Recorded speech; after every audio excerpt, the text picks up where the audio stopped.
jeunes, pour la culture de la non-violence, la citoyenneté et le développement. Pour mes frères, pour mes soeurs, pour mes potes, une émission des jeunes pour les jeunes, pour la culture de la non-violence, la citoyenneté et le développement. Pour mes frères, pour mes soeurs, pour mes potes, Barada pour des jeunes, Barada avec les jeunes, Barada couleur jeune, émission couleur jeune, Barada. Ce programme est de Search for Common Ground avec un appui financier de l'USAID.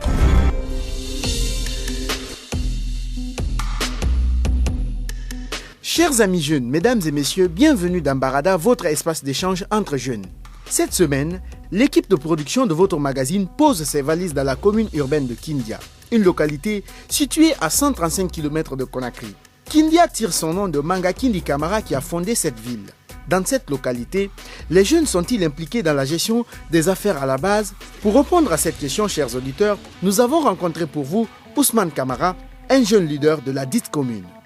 Je vous propose de l'écouter dans la rubrique témoignage de ce magazine aux couleurs jeunes. Suivez et on se retrouve juste après.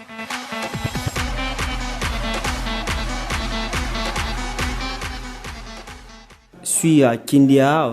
Déjà, je dirais que les jeunes ne sont pas par fond impliqués dans les activités de la gestion à base locale. Partout où on parle de moyens ou bien de recettes, ainsi de suite, de la gestion de ces ressources publiques, là, ils sont moyennement participants. J'en connais des jeunes qui ont à maintes reprises cherché à s'impliquer dans la gestion des affaires locales. Par fini, ne sont devenus que des sacs à problème pour ces responsables des quartiers que je connais. Un exemple, on est une fois parti dans une communauté dont je me réserve de citer son nom. Nous avons rencontré des jeunes qui appartenaient au bureau de la communauté, mais partout où on parlait de financement, de moyens financiers, ainsi de suite, les jeunes n'étaient pas introduits. Cela a fait que les jeunes, lors de notre assise, lors de notre rencontre avec les sages, les membres du bureau et tous les responsables de cette communauté, cela a été vraiment de véritables frustrations du côté des jeunes. Les jeunes ont voulu dégager leur colère et quelque part les imams aussi intervenaient pour ne pas que la situation aille jusqu'à un certain niveau. Chers amis jeunes, fidèles auditeurs, mesdames et messieurs, ce témoignage est une réalité vécue par de nombreux jeunes à Kindia. En tout cas, Youssouf Camara et Ibrahima Sambegou Bari confirment les dires de notre témoin dans ce talk show que j'ai animé au Centre d'écoute et d'orientation des jeunes Secoche de Kindia. Suivez. Monsieur Bari et Monsieur Camara, bienvenue dans ce talk show. Bienvenue, monsieur.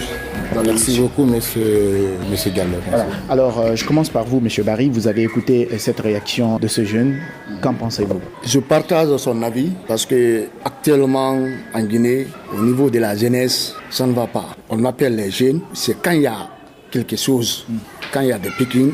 Nous allons revenir à vous plus tard pour plus d'explications. Monsieur Camara, vous avez également écouté cette réaction de ce jeune qui disait que les jeunes ne sont pas du tout impliqués dans la gestion des affaires locales dans sa communauté. Vous êtes jeune de Kindia, qu'en pensez-vous? Que mon confrère avait dit là tout de suite, disant que les jeunes ne sont pas dans les affaires locales, c'est bien sûr vrai parce que nous sommes jeunes, nous connaissons les réalités du pays. Et en fait, on a vécu beaucoup de faits. À Kindia, par exemple, si nous sommes dans des quartiers, nous voyons que la plupart des chefs de quartier, c'est des adultes, mais c'est des jeunes. Okay. La tranche d'âge des jeunes, on connaît entre nous. Donc, dans ça, vraiment, les jeunes sont beaucoup marginalisés. Ça, c'est un premier facteur. Le secondo, bon, nos frères qui nous dévancent disent souvent que les jeunes d'aujourd'hui n'ont pas de formation, n'ont pas de compétences. Et pourtant, moi, je me dis souvent, quand est-ce qu'on peut parler de la compétence sans pour autant goûter d'abord? Oui, mais c'est l'argument, M. Barry, qui est toujours utilisé. Les jeunes n'ont pas de compétences, ils ne sont pas bien formés. Est-ce que c'est la vraie raison qui pousse les communautés à ne pas impliquer les jeunes dans la gestion des localités? À moins qu'on force la situation. M. Barry, à Conakry, par exemple, nous avons traité une émission sur l'implication des jeunes dans la gestion des communautés, où l'un des jeunes reçus dans cette émission même nous disait que si toutefois les jeunes ne sont pas impliqués, c'est parce qu'il y a quelque part une peur de la part de ces adultes-là de perdre leur place au profil des jeunes. Qu'en dites-vous? Oui, bon, je peux dire c'est une réalité que nous vécons sur le terrain. Depuis le premier régime, nos jeunes ont été égoïstes.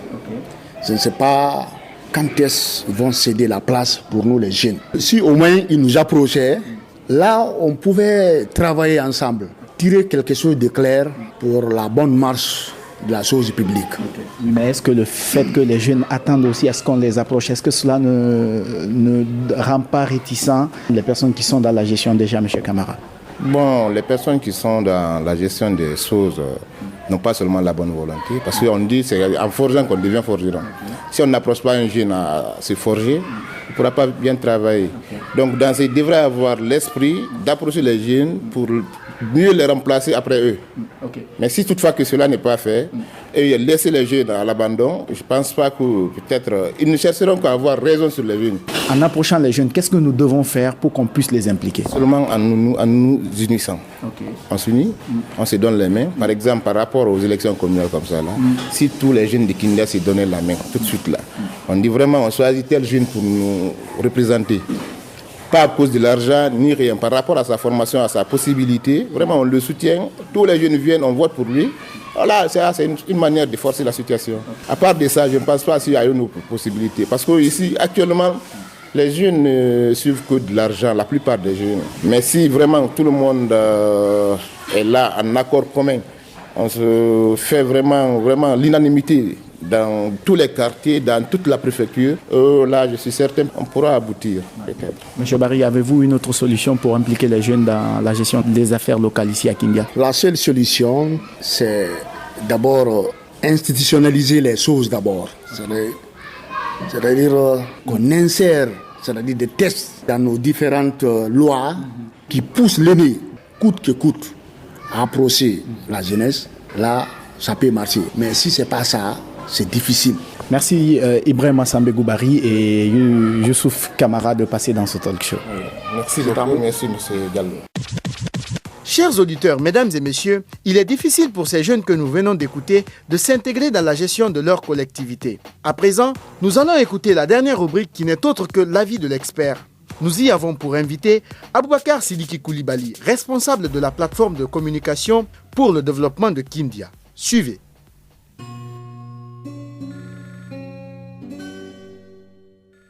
Monsieur Koulibaly, bienvenue dans Barada. Merci pour la réception. Vous avez écouté les premières rubriques de cette émission. Globalement, quelle est votre analyse dessus? On ne peut pas dire mieux que ça. Aujourd'hui, nous nous trouvons en marge des activités, surtout quand il s'agit des activités à mener depuis la base.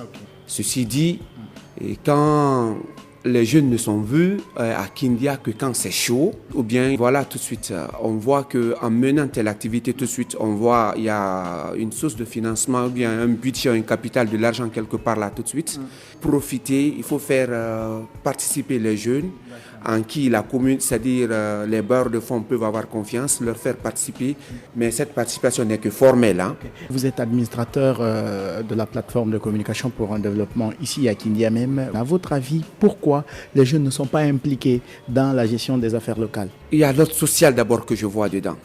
Pourquoi je le dis? Aujourd'hui, nos parents, je ne sais pas qu'est-ce qui se passe, mais il y a toujours un mythe relationnel qu'ils essayent de mettre. On pense que les jeunes ne sont pas habilités à s'impliquer dans la gestion des activités. Surtout quand il s'agit ici d'argent. Et si toutefois les jeunes sont impliqués, quels peuvent être les avantages de leur implication? Si les jeunes sont impliqués aujourd'hui dans la gestion des affaires locales, surtout à la base, c'est la transparence, la bonne gestion, et vous allez voir que c'est la Guinée qui va en profiter. Nous, notre souci, c'est le développement de notre préfecture Kindia. Le fait que les jeunes ont été exclus dans la gestion des collectivités locales ici à Kindia, un peu partout dans le pays, pensez-vous pas que ça pourra créer d'autres problèmes aux communautés? Frère, la jeunesse guinéenne, surtout de Kindia aujourd'hui, est une jeunesse conscientisée. Laissez-moi vous dire cela. La haine n'a plus sa place dans la vie sociale que nous menons aujourd'hui. Nous avons trop souffert par le passé. Donc, à quoi bon va servir de se venger? Soit, est-ce que c'est vous qui allez vous venger moi de mon papa, ou bien c'est moi qui vais me venger de votre papa? À quoi ça va servir? Vraiment, ce n'est pas notre vision ça. Nous voulons vivre en solidarité, en harmonie avec la société, surtout avec nos supérieurs qui aujourd'hui ne voient vraiment rien en nous. Que doivent faire les jeunes de Kindia pour faciliter leur implication dans la gestion des collectivités locales après les élections communales et communautaires? Je me dis d'abord, primo, c'est de ne pas croiser les bras. Le miel ne s'est jamais dit doux, mais tout le monde l'apprécie. Aujourd'hui, bien que nous avons les bâtons dans les roues, on a du mal à démarrer, on ne doit pas se laisser faire. C'est de se donner les mains, unir les forces, surtout créer les projets. C'est bon d'avoir de l'espoir, mais le propre de l'homme, c'est ce que tu crées. Merci, M. Koulibaly. Merci. Fidèles auditeurs, mesdames et messieurs, amis jeunes de la génération consciente, l'implication des jeunes dans la gestion des collectivités locales a de nombreux avantages pour le développement socio-économique de notre pays. Chers amis, si les aînés ne comptent pas nous associer par eux-mêmes pour apprendre à mieux gérer nos ressources à la base, il est de notre ressort de tout faire pour y prendre part. Pour atteindre cet objectif, nous devons bien nous former et participer aux élections locales dans nos zones. Mesdames et messieurs, avant de nous quitter, répondez à cette question du jour. L'implication des jeunes dans la gestion des communes, districts et quartiers peut-elle favoriser le développement de la Guinée? Répondez aux différents numéros que vous entendrez à la fin de cette émission. Merci et à la semaine prochaine. Vous voulez réagir à cette émission? Envoyez-nous un SMS au 622 31 39 81 ou appelez-nous au 622 05 05 33. Vous pouvez également nous envoyer un mail sur guinea@sfcg.org ou nous suivre sur notre adresse Facebook Search for Common Ground Guinée. Une émission des jeunes pour les jeunes, pour la culture de la non-violence, la citoyenneté et le développement, pour mes frères, pour mes soeurs, pour mes potes. Une émission des jeunes pour les jeunes, pour la culture de la non-violence, la citoyenneté et le développement, pour mes frères, pour mes soeurs, pour mes potes. Barada pour des jeunes, Barada avec les jeunes, Barada couleur jeune, émission couleur jeune, Barada. Ce programme est de Search for Common Ground avec un appui financier de l'USAID.